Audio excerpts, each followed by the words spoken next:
की करें। तो हमारे कन्हैया ने कहा कि हमें आपसे द्वंद्व युद्ध करने की भिक्षा प्राप्त करनी है। मैं भिक्षा मांगने के लिए आया हूं, आप हमें द्वंद्व युद्ध की भिक्षा दे सकते हैं। तो जरासंध हंसने लगा, तू तो रणछोड़ है, मुझसे डर के भाग गया था और 1.5 हड्डी का है, मैं तुझसे युद्ध करने वाला नहीं हूं। और ये अर्जुन से भी मैं युद्ध नहीं करूंगा, दुबला पतला है।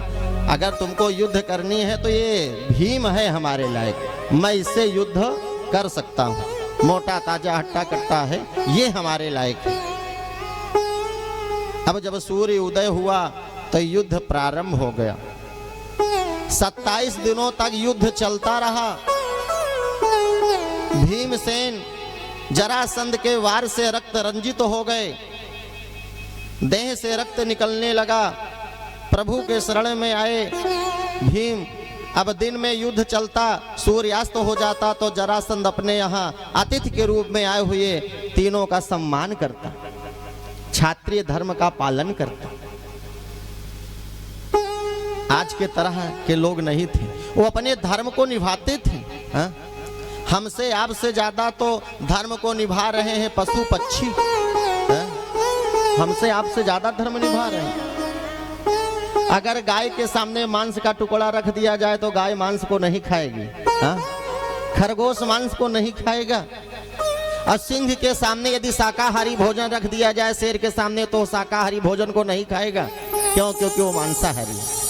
शाकाहारी मांस को नहीं खाता है, मांसाहारी शाकाहारी को नहीं खाता है। लेकिन मनुष्य को देखिए कि वो सब कुछ खाता है। तो हम अपने धर्म को भूल जाते हैं। हमसे अच्छे तो हम पशु लोग हैं कि अपने धर्म का पालन करते हैं। कुत्ता जिस घर में खाता है उस घर की वफादारी को भी निभाता है। क्षत्रिय धर्म का पालन करता, बड़े प्रेम से स्वागत करता। इधर भीमसेन ने कहा, प्रभु अगर आपने सहारा नहीं दिया तो मैं अब बचने वाला नहीं हूं इसके प्रहार से। कन्हैया ने कहा, तुम युद्ध करते समय हमारी ओर देखते ही नहीं हो, थोड़ा हमारी ओर देखा करो। अब इधर भीमसेन और जरासंध से जब 28वें दिन युद्ध छिड़ा ना, तो युद्ध करते समय भीमसेन ने कन्हैया की ओर देखा। कन्हैया ने एक तिनके को उठाया और बीच से फाड़ करके फेंक दिया। मानो इशारा करना चाह रहे हैं कि भीम, उसके एक पैर पर अपना पैर रख करके दूसरा पैर पकड़ करके बीच से चीर करके और फेंक दो, तभी इसकी मृत्यु होगी। जरासंध, चूंकि इसको ब्रह्मा के द्वारा वरदान मिला है कि तुम्हारे अस्थि कभी तुम पे अलग नहीं हो सकती।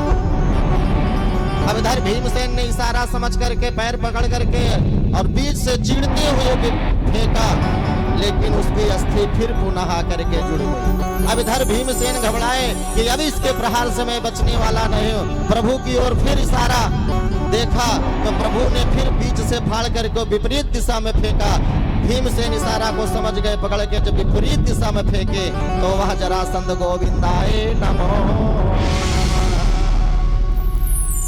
अब इधर जेल खाने में बैठे पड़े हुए जो तड़प रहे हैं राजा, वो भगवान को मानो पुकारने लगे कि प्रभु अब जल्दी मेरे पास आओ और इस बंदी गृह से मुझे रिहा कराओ, छुड़वाओ।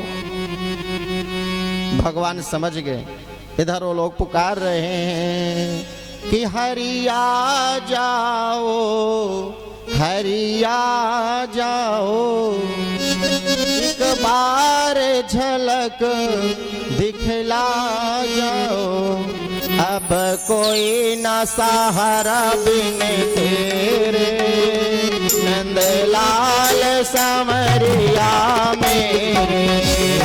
अब कोई न सहारा बिन तेरे, नंदलाल